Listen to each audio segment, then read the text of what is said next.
Please take your Bibles and turn to 2 Corinthians chapter 12. I'll be reading verses 6 through 10 this morning. From 2 Corinthians chapter 12. Beginning with verse 6. Even if I should choose to boast, I would not be a fool, because I would be speaking the truth. But I refrain, so no one will think more of me than is warranted by what I do or say, or because of these surprisingly great revelations. Therefore, in order to keep from being conceited, I was given a thorn in my flesh, a messenger of Satan to torment me. 3 times I pleaded with the Lord to take it away from me. But he said to me, my grace is sufficient for you, for my power is made perfect in weakness. Therefore I will boast all the more gladly about my weaknesses, so that Christ's power may rest on me. That is why, for Christ's sake, I delight in weaknesses, in insults, in hardships, in persecutions, in difficulties. For when I am weak, then I am strong.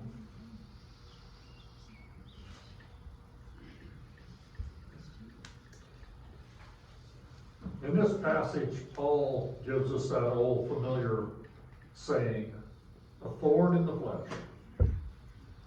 We've all had a thorn in the flesh, right? We've all dealt with those at times. Well, last week I shared with you some of the things I learned on the res. And yeah, that was some of the things. Another one of the things I learned about was the joy of a thorn in the flesh. That it wasn't joy. But we had lots of thorns out there.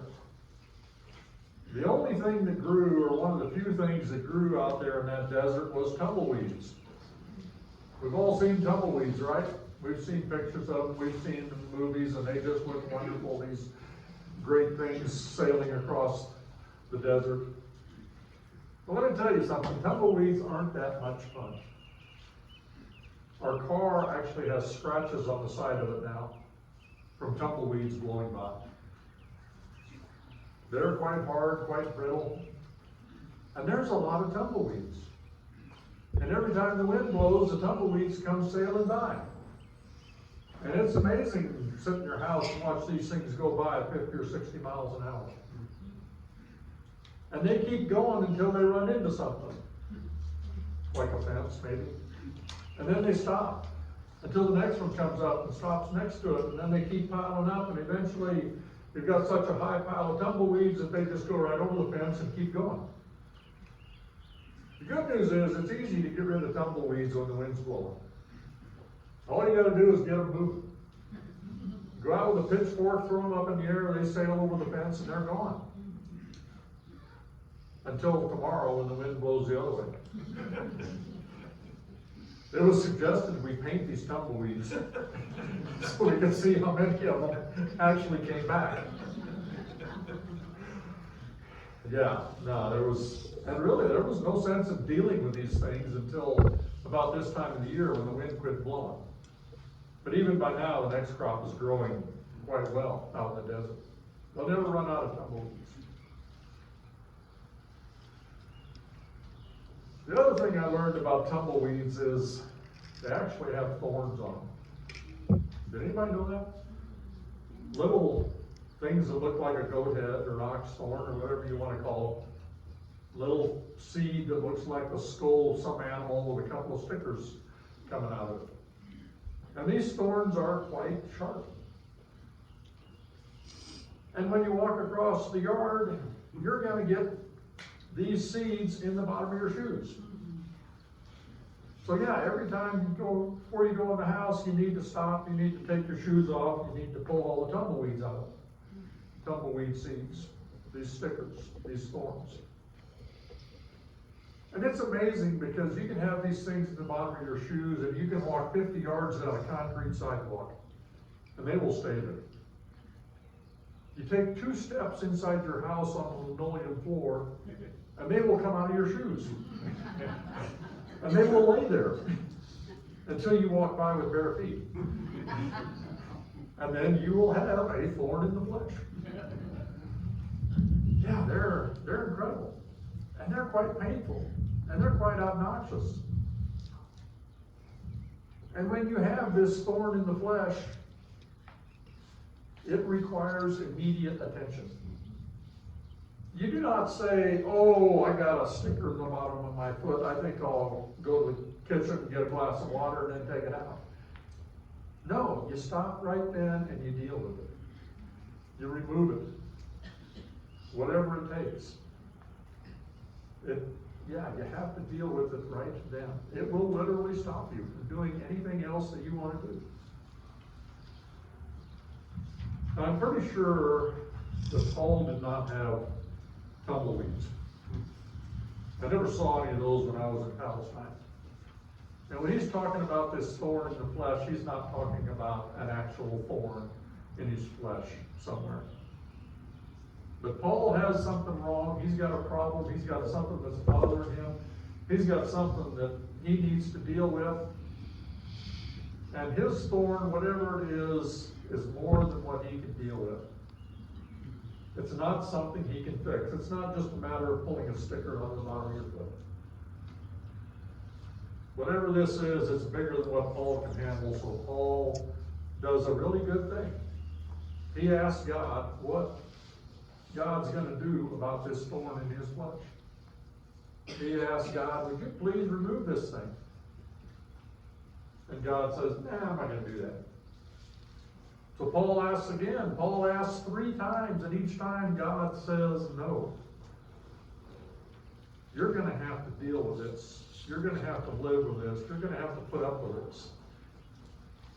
You know, when I think back to one of those stickers in my feet, I can't imagine having to deal with that for very long. Like I said, they required immediate attention. You pulled it out right away. Paul was told, sorry, you got to leave that there. You got to deal with it. You got to put up with it. And Paul's not really a happy camper. Imagine living with this sticker in the bottom of your foot forever. Now, Paul does not tell us what this thorn in the flesh is. He just says he's got a thorn in the flesh, a messenger from Satan. But if we go to Galatians, what Paul writes to that church, we get a couple of hints of what this thorn might be. In Galatians 4:15, Paul writes, if you could have done so, you would have torn out your eyes and given them to me. Evidently, Paul had some sort of vision problem. He wasn't blind, he never says that. But he had something wrong with his eyes. And there are some people that even go so far to suggest that this was related to Paul's conversion experience. You know, you spend a lot of time looking at a bright light, eventually it will damage your eyes. Yeah, what do they say about an eclipse? Don't look into the sun. It'll be too bright. Could that have happened to Paul? It might have. We go on a couple chapters later in Galatians 6, and Paul writes, see what large letters I use as I write to you with my own hand. Yeah, Paul probably had some sort of a vision problem. Some difficulty seeing. He had to write in large letters. Other people were willing to give them their eyes if they could have. But that's mostly speculation. I mean, it's pretty good speculation, but we don't know for sure. But the one thing we do know about this thorn in the flesh that Paul has is why he has this thorn in his flesh. Go back to verse 7 in 2 Corinthians 12, and Paul writes, therefore, in order to keep me from becoming conceited, I was given a thorn in the flesh, Anybody here ever get conceited? Everybody here ever think, wow, that was really great what I did? You know, look at Paul. He had been traveling all over, starting all these churches, converting all these people to Christianity. Suppose he ever got a little bit conceited? Yeah, he had difficult times, he had rough times, but he'd be sitting in prison and God would send an earthquake and chains would fall off and he'd just walk out the door. Suppose Paul ever got to thinking, yeah, you know, this is going pretty good. This is a pretty good deal. Look at what all I'm accomplishing.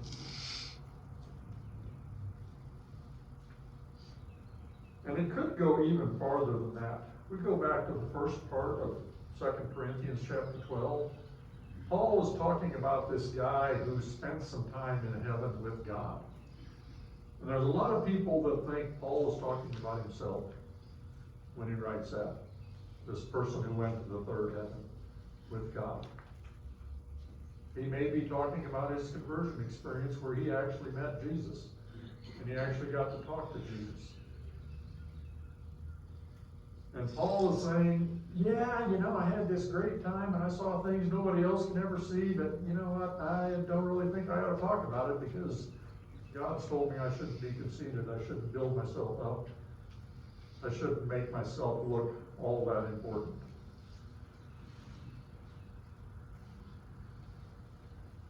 So God gives him a thorn in the flesh to keep him humble.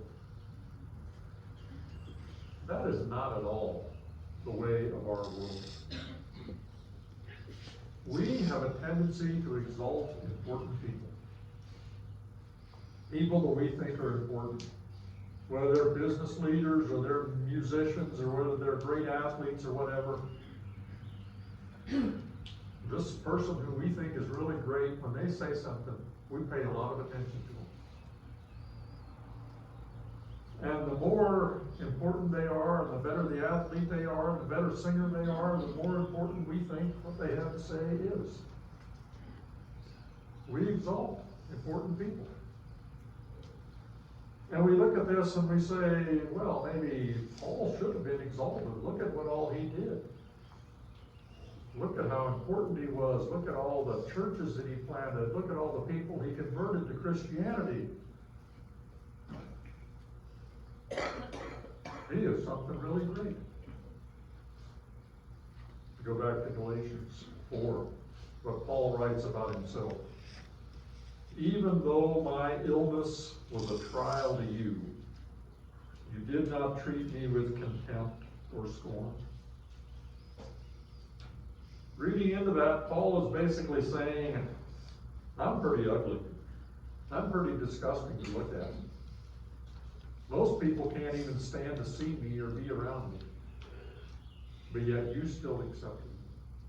So this thorn in the flesh that Paul had was evidently something pretty major. Disfigured him in such a way that most people didn't even want to be near him.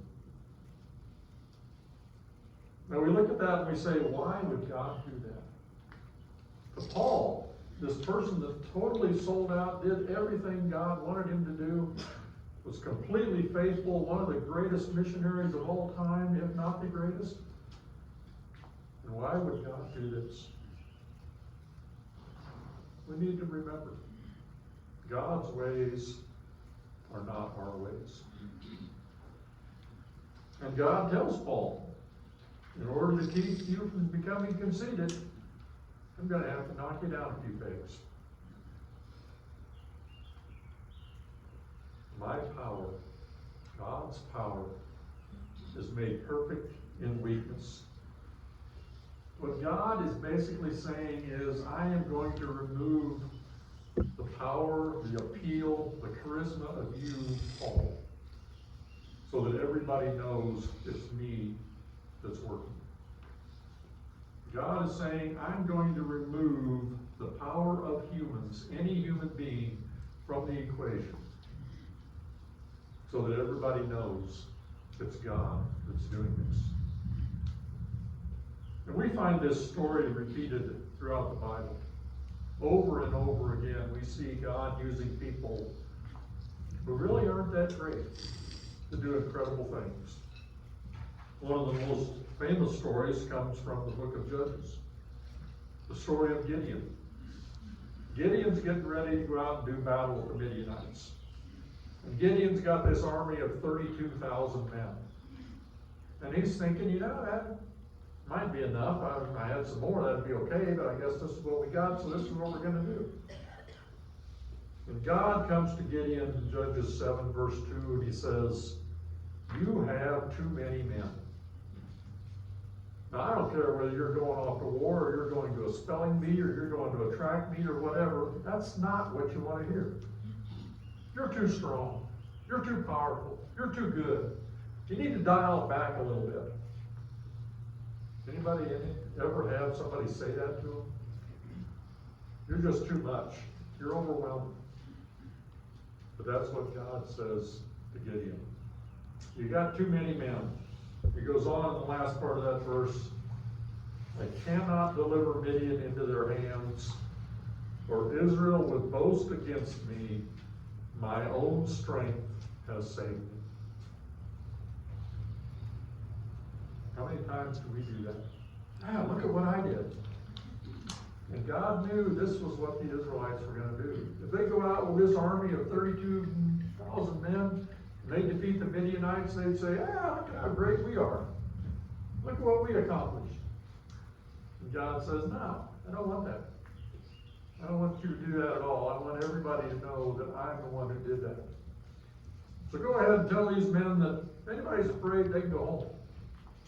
Well, as it turns out, 22,000 of the men were afraid. And they left. So Gideon's looking around, well, I got 10,000 men left. It's not nearly what I had, but I think we still might be okay. And God says, nah, you still got too many men.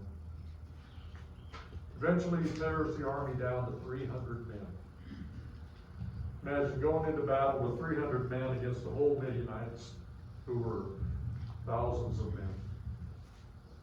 But guess what? The Israelites win. God delivers the Midianites into their hands. And God gets the glory. People realize this was the work of God. Could not have been any humans. There's no way 300 men are going to defeat this whole army. The power of God was evident in the weakness of humans. And the same is true with Paul here. Paul, with all of his weakness, with this disfiguration, with this thorn in the flesh, whatever it was doing to him, was still able to accomplish all of this. And people looked at him and said, yeah, that's not that guy. That's God working through him. So what does this mean to us? How many of us have ever said, I'm not capable of doing that. I don't have the gifts to do that. I'm inadequate. Well, I hate to tell you this, but you're right. We are inadequate. We don't have the gifts. We don't have what's necessary. A lot of times we think, well, people in the church, the work has to be done by the people who are gifted. Yeah, maybe not. Maybe God is saying, I want these people who are not gifted doing this so that my power is made perfect in their weakness. You know, there were several of you that did a lot of things when I was gone on sabbatical. And a year ago, if we'd asked you that, you'd have said, yeah, I probably can't do that. I don't think I'm gifted to do that. And again, you're right. You're not gifted. But because you recognized your weaknesses, because you admitted your shortcomings, because you said the only way I can do this is with God's power, amazing things happened over the past few months. And God was glorified. So I encourage you, pay attention to the thorns. When you get a thorn in the flesh, whether it's an actual thorn or whatever it is, I'm not going to say rejoice over it, like Paul says, rejoice in all my difficulties and my hardships, and I don't think we can go that far. but realize what they are. Realize what God is saying to us. And yeah, you get a thorn in the flesh, you're going to stop and deal with it. That's what we need to do. But know that we need to ask God for help to deal with this thorn in our flesh. As someone has once said, God does not want people with ability. God wants people who are available. He wants our availability, not our ability.